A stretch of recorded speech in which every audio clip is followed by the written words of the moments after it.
Welcome to Real Talk, the accountability series. I'm your host, Dr. Teresa A. Smith, Dr. Taz, and my co-host is Angelia Smith. I'm going to bring in our folks over on IG, and I think we've got our folks over on YouTube. So we've got everybody to the table.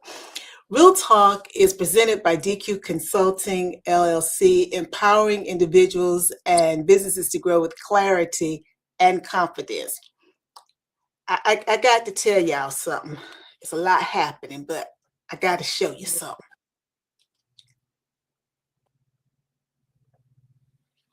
The bill came.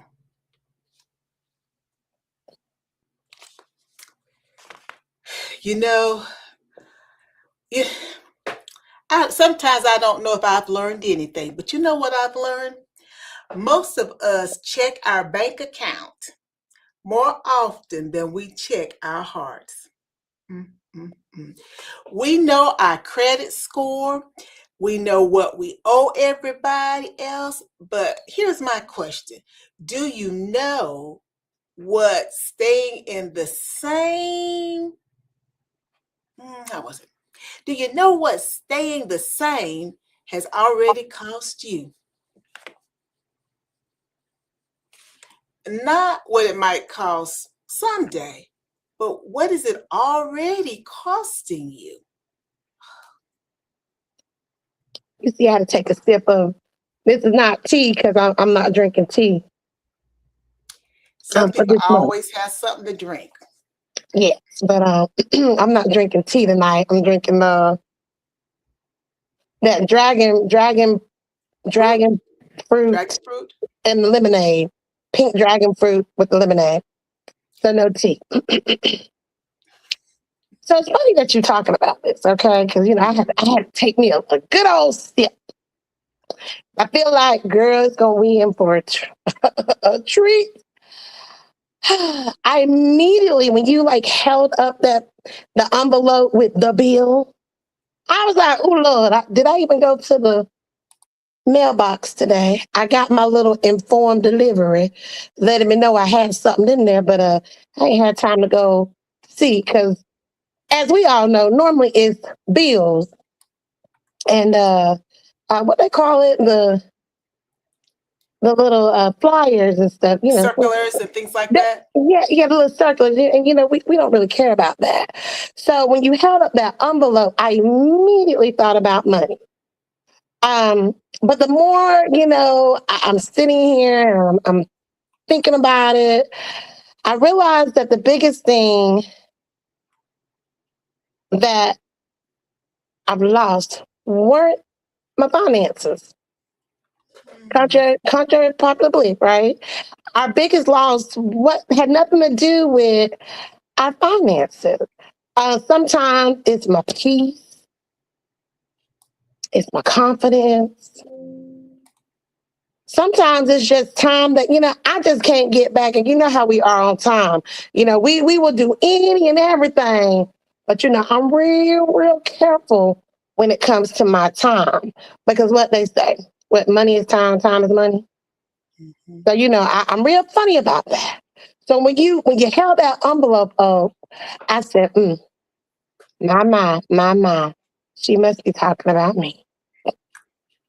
Well, now I didn't mean to be talking about you, Angelia, but what you just said is so true for many of us. The most expensive loss in life really doesn't show up in the bank statement because as we say, time is money, and you can't get your time back once you realize you've been going in the wrong direction. And to me, sometimes it's like that shows up in relationships we never repaired, or relationships we didn't even understand.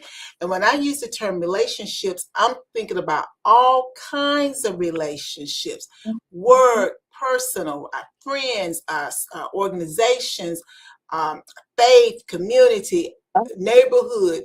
Every kind of relationship or every situation is a relationship. even the relationship you have with yourself, because it may not be a person, another person, but we have a relationship with ourselves. And sometimes we may, our dreams may get, what's the word I want to use? Oh, like a dream deferred. Thank you. I just love Anjay. Your dreams get deferred and because of somebody else's dream. You know, conversations you never had, and it's like, and this time I'm talking about the conversation you didn't have with yourself. So that bill that we're talking about today, I want everybody to who's watching, who's listening, I want you to answer one question. And always remember, there is no perfect answer. It's just the answer that is honest for you, because this is for your well-being. It's not for mine. I have to do it for me. And the question is, what has staying the same already cost you? What has staying the same already cost you? And I want you to think about it. Examples could be like, Anjay's already said, your peace, your confidence, Yep. your health. It may have cost you your marriage, your relationship. It could have cost you your BFF, time, your finances. And I don't want to say this one, but maybe even your purpose, because purpose is tied to so much. So when we lose our purpose, sometimes we really just sort of wander around.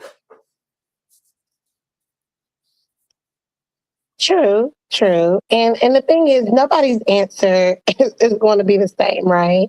Because our experiences are not the same. We've all had to pay the price for something. For something.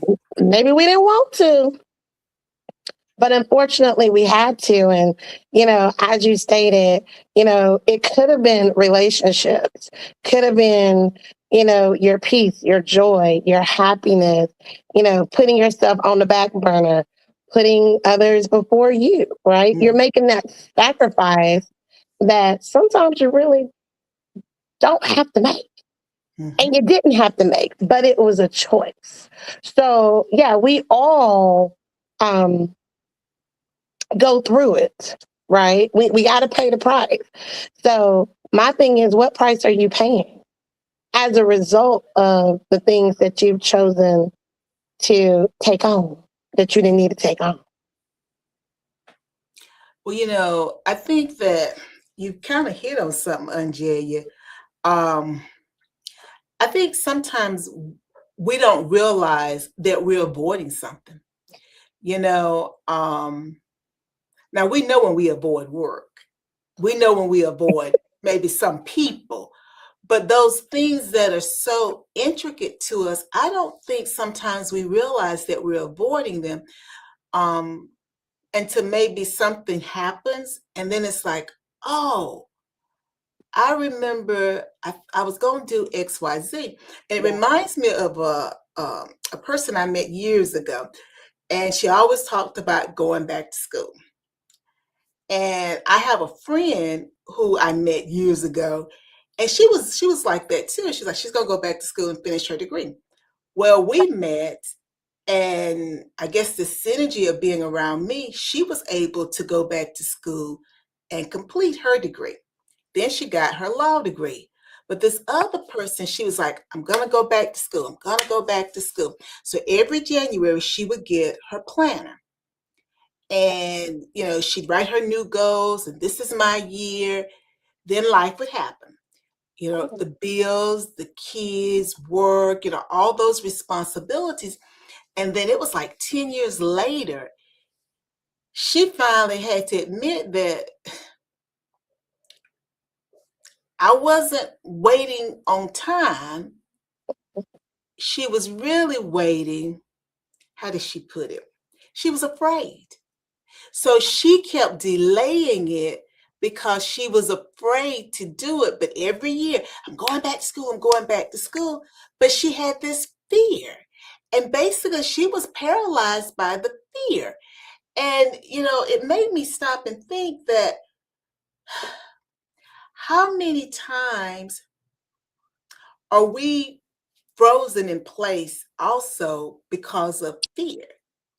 And we're waiting for something that's never going to happen because we're not comfortable with it occurring from an unknown perspective.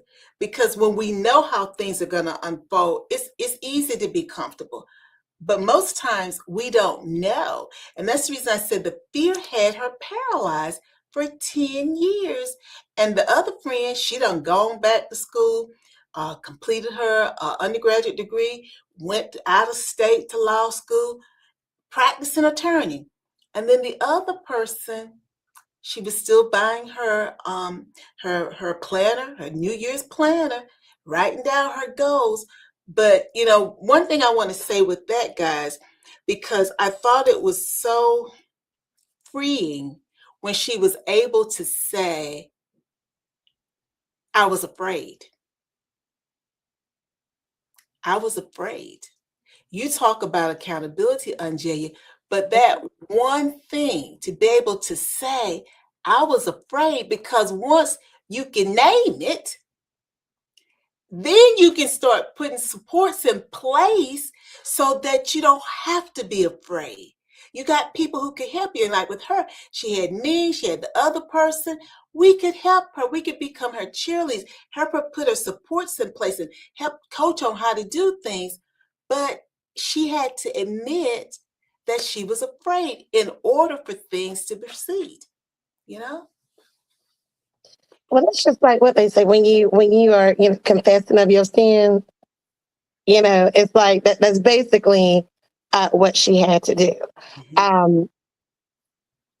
Also, I can kind of relate to that, in some aspects, because life really do be life, and it's easy to say, oh, I'll do it tomorrow. Yeah. I'll do it next week. Why? Oh, the kids got this going on, that's going on. Oh, it'll be there tomorrow. Oh, it'll be there. And then the next thing you know, months have gone by, years have gone by. Oh, I'll wait till the kids are grown. That's the favorite one right there. Oh, I can start living my life once the kids are grown. And as an adult with adult parents, if you're picking up what I'm putting down, that now have become the children, there's no such thing as, I'll do that when the kids are grown, because guess what? The kids are grown and we still taking care of the parents, aka the kids. Okay, so just putting it off, it unfortunately it doesn't help you. It hurts you, and you are the one that suffers, right? Because no one else is suffering but you. Because everybody else is continue moving right along, like your friend. You said she done went on to law school, out of state, living her best life, and baby girl's still over there. Well, when it's time, that's just like I said, we know every January 1st, the clock reset. Oh, I got to lose weight, New Year's resolution. Now, we already know that when January 1st roll around, and we say, I'm going to focus on this year, you already done and over with. It don't even have, look, it's midnight. New year, new me. Mm-hmm. 12:01. New year, same me. I mean, come on, it's nice to say that, but you have to have some sort of accountability. You have to have some sort of village that's going to support you and basically hold your hand and say, look, you said you wanted to do this. Now don't be barking at me when I get on you because you didn't do this. Because you wanted me to hold you accountable. And there's nothing wrong with that. Because again, it's easy to say that, oh, after this season, I'm gonna focus on me. I'm sure you are. But the life is going to continue to give you another season. And my thing is, how many more seasons are going to pass you by before you actually take that time to focus on you. Yeah, the kids are going to be grown, but then something else is going to come up. And next thing you know, life has passed you by. Oh, I'm going to take that trip, next year. Why are you waiting the next year? Well, it's a lot going on. Okay, well, it can be more going on next year, right? Are you going to use that same excuse? Just push the fear aside. It's okay to be afraid. It's It okay. is. It's okay. Like, I mean, it's like I was in a meeting today. Matter of fact, one of them meetings, I can't tell you which one. I don't even remember. It was like, we understand that there's a lot of things that are happening and it's unknown, right? And it's scary. It's scary. Anytime that you're going through a transition of any kind, whether it's at work, whether it's with relationships, or whether it's just with yourself, it's scary because you don't know what to expect, right? But we know how our day to day go. Okay, I'm gonna get up at this time. I'm gonna do my meditation. Or I'm gonna go work out, or I'm gonna go meal prep. I'm gonna do this. I'm gonna get the kids ready. I'm gonna drop them off at camp. I'm gonna go to work. Like when we know, like our normal schedule, we're comfortable with that. But guess what? Today I did all of that, left at the time I normally left, and boom, an accident happened. So now I'm delayed. Oh, now that just done threw my whole day off. Why? Because I was comfortable with doing the norm. But sometimes we have to be uncomfortable at times so that we can get comfortable again and change that thought process. Yeah, I think, Angelia, that what you said is so spot on. I'm reminded of um, a graphic or whatever that I saw on social media. And the thing was, do you remember when we were kids and we'd be on swings and the people be pushing you? Mhm. You want to go higher, I want to go higher, I want to go higher. And then, we would even jump Jump out. Yep. off the swing. Now, I don't know what kind of faith we had then. But we had no fear. It was like we could do anything. And I think sometimes, I don't want us to be reckless, guys, but I think sometimes we need to get just a little bit of that back because then, and I know we didn't understand the world and all the different things, but we had a belief in ourselves that we could do anything. And when we have that sort of belief, we're able to err on the side of caution for in our benefit because it's like, okay, I know this is this, but I can do it. I can do it. And like with my example, she knew she had support, but she was afraid. She couldn't jump off the swing. She couldn't. And I think about the merry-go-round too. I don't know if they used to do this when you were a little girl, but we'd be at school, we'd be on the merry-go-round, and somebody be, turning around, and then they jump on, because they didn't jump off, they jumped on. And we'd just be having a great time. Yeah. It was so much fun. Yeah. But we knew we could do it. We knew we were not going to get thrown out because we holding on for dear life because sometimes we be going so fast. But we knew that we could. And I think that sometimes we've forgotten that when life is happening, that we were able to survive things before. Mhm. And if we can do it before, we can do it again. But we have to realize that there is a cost when we don't engage in something, and it's hard to engage. I'm the first one to say that it's hard. It's not always that I know that I need to engage. Sometimes I don't even know it because I'm so insulated from it. I've just been, like you said, I'm doing what I always do. I wasn't expecting there to be an accident. Now that then delays me. And all of that makes a difference when you're trying to move from one place to the next. I want to say that this segment is brought to you by Irene Vaxberg. After a life-changing accident left her in chronic pain, Irene refused to give up. Today, she inspires others by sharing her journey to hope and healing. Follow Irene Vaxberg on Instagram. Find her at Got Health _Vaxberg.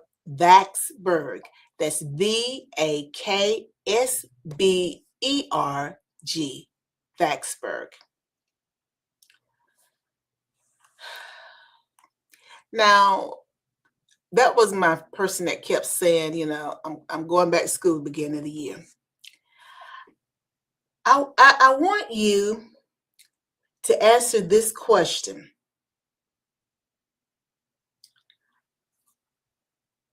But you're going to answer it to yourself. So I want you to take a deep breath. I want you to imagine your life exactly as it is today. Now imagine nothing changes for the next 5 years. Same habits, fears, excuses. Now answer this honestly. Would you be proud of where your current direction is taking you?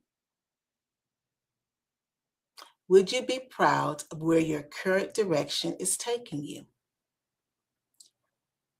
I hope that silence felt a little uncomfortable, because sometimes the truth doesn't need more words, it just needs room. It needs room to breathe. I don't think that we need another motivational quote sometimes. I think that we need silence. And while we're in this silent state, I'm going to pick up.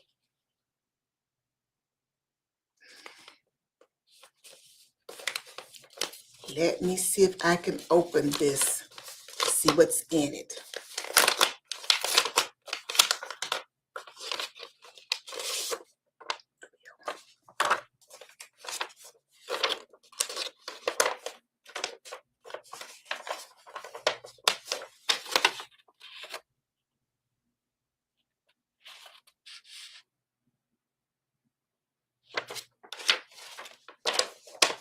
This is what avoidance charges us. It charges all of us this. It don't do it all at once, but over time, day after day, excuse, being delayed in what you're planning to do for whatever reason, a postponed decision. That's what it costs us.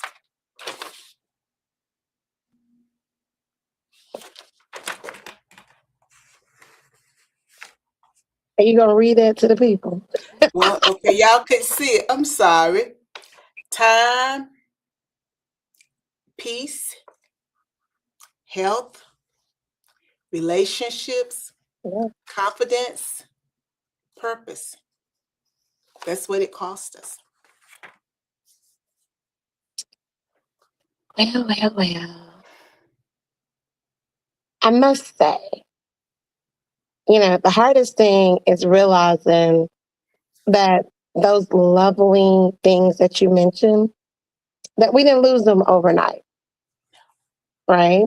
It was a slow progression of everything that we lost: our time, our peace, our health, our relationships, our confidence, our purpose. Because again, it's so easy to get lost in the sauce, lost in the shuffle, and focused on others versus focusing on self. So we traded them little by little, bit by bit, piece by piece. And at the end of the day, we are the one that's suffering. We are the one who is losing out because of the choices that we make.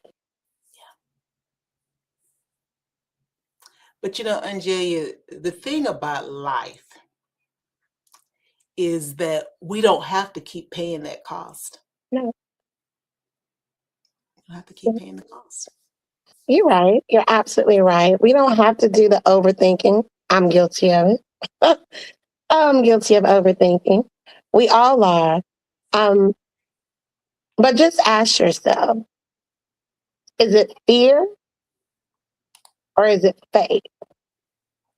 Is it your comfort or is it growth? Is it wanting to seek others' approval or is it about wanting to have peace? Are you waiting for someone to tell you that you did a good job and proud of you? Or are you becoming the best version of yourself that you can be for yourself, not for anybody else? Are you continuing to make excuses? Or are we using that big old A word? Are you finally going to hold yourself accountable? Are you going to hold yourself accountable? Let me hold your hand while you do it because we can hold each other accountable. The thing is, as Teresa oh so nicely always tells us, the answer to each one of those sentences is fast and it's natural. But that's why it sounds so familiar, right? Because as you guys know, this is why good old Desmond Story, Brother Desmond, with all of us. We Desmond, we Denise, we all that. His story feels so real because it's our story. He wasn't just a bad man. He just kept believing he had more time. And for a lot of us, we always feel like we have more time. But the thing is, tomorrow's not promised. Mm-mm. So what they say, why put off today? Why put off for tomorrow what you can do today? Mm-hmm. Why? Mm-hmm. Why wait till tomorrow to make that change? Why not make that change today? Mm-hmm. Okay, tomorrow I'm going to go on a walk. Why we got to wait till tomorrow? Why not do a 2-minute walk today? Oh, I'm going to check my oil. I'm going to check my oil tomorrow. Why are you going to check the oil tomorrow? I'm going to do it first thing in the morning. Uh-huh. And then tomorrow morning comes and you're going to hop in the car and you're going to turn it on and you're going to be like, ooh, I was supposed to check my oil. Well, now I can't check it because I done turned the car on. Okay, well, I'll check it when I get back in the car. You don't think about it then. You don't think about it then. Mm-hmm. So this understanding, this I don't know, conception, I got more time. No, baby, you don't have the time. There's only 24 hours in the day. And between eating, sleeping, working, whatever work consists of, whether you're going to school, where you're working a 9 to 5, you might be working 4 10s, 4 11s, 4 12s, whatever your schedule is, the time doesn't exist. So why not do it now? Make that change now. Lord, we got to have an altar call. Not altar call. We got to have an altar call. We haven't done that in a while. No, we haven't. Yeah. But yeah, why put it off when you can do it today? Well, Angelia, when I decided that I was going to do Cracks in the Empire, first of all, I want to say hello to Harrison, 8415418 over on IG. I want to say thank you so much for joining us tonight. And, when I first started writing Cracks in the Empire, of course, that I have been working on parables for quite some time because I knew that I wanted to bring to the audience, and my hope is that they'll be receptive of it, another way to engage in tough conversations. Yeah. Because anytime you are talking about personal growth and personal development, that is so challenging. And I find that we all like a good story. We like a good movie. House of Vicious. Did I say it correctly? Yeah. Which I've not seen, but I just saw a little clip that someone had put on Facebook. And I'm like, okay. And the clip that I saw was the character's mother telling her basically to pull herself together. She didn't raise her like that, and she gonna be okay. Yeah. And then the character, she's crying, her mother's wiping her face. And so then she goes into her office, I guess. Yeah. And she's like, why are they trying to do this to me? Blah, blah, blah. And then she sees something. Well, I'm trying to figure out what she sees too, because she look up there and it's like there's a camera. And then in the darkness, there's a body that is over in the corner. Because at first we didn't see the body, something like we couldn't make it out. But there's a body kind of propped up over in the corner. Well, now let me tell you, I now need to get up on the House of Vicious. Because, I don't know nothing about it, but my girl's in there. And that got my attention. Because not only is she was losing it beforehand, then she gets to her office and appears to be a dead body, or there's some kind of body over in the corner. Then it switches to an elevator scene. This guy is standing out there, and another person walks up with a bag of a garment bag with some clothes in it, and we don't see that person. But then we see this lady, and the three of them are in the elevator, but we don't see who the person is that's coming with this garment bag. Well, that's exactly the reason why I wrote Cracks in the Empire.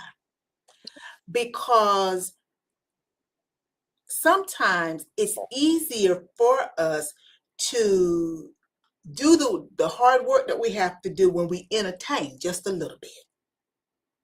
Because when I get entertained, I'm thinking about, Desmond, and how did he get in this position? He's sort of like this person from the house, what is it called again? I forgot the name of this. House of Vicious. House of Vicious, even though I don't know what's going on with this person, but they may have some similarities, because both of them have built an empire, I'm assuming. And there's some cracks in her empire. I'm thinking hers is the clothing industry, and his is architect.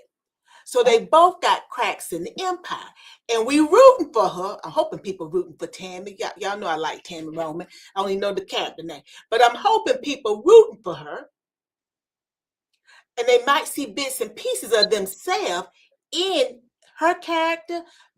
Maybe her mama reminds them of their mama, and I don't know all these other people, because I just saw that little clip.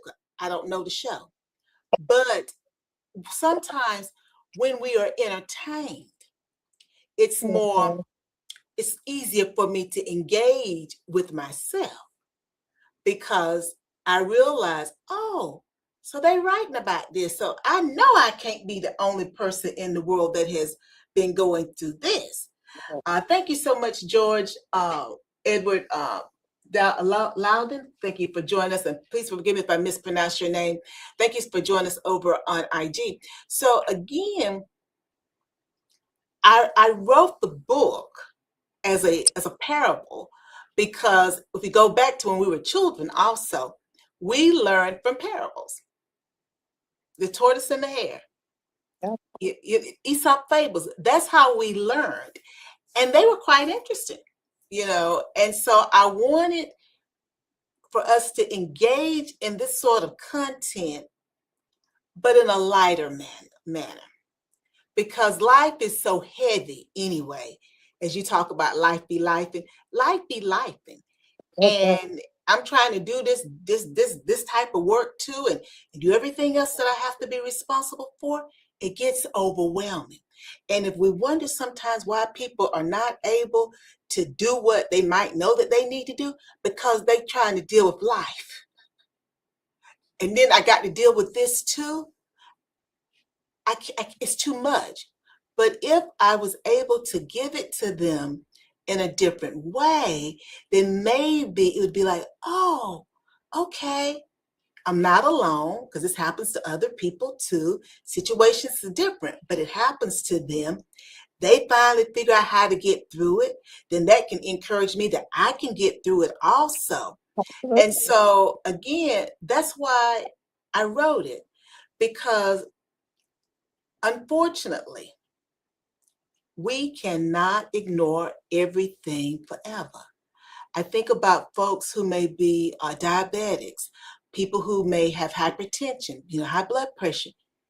At some point, I hope you will listen to the doctor and take your insulin, take your high blood pressure medicine.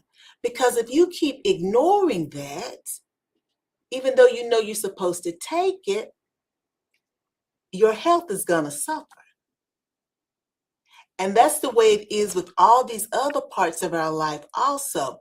So, today, it probably challenged you a little bit, but I don't want anybody to feel guilty about anything. We are all going through this experience called life. Yep. We are up and we are down. Sometimes we don't know which way to go. But I believe it's never too late to course correct, to go in a different direction. It's just an intentional step every day and every second of the day, because our next chapter is still being written. And I don't care if somebody else had the pen. You can take the pen back from them and you can rewrite your story.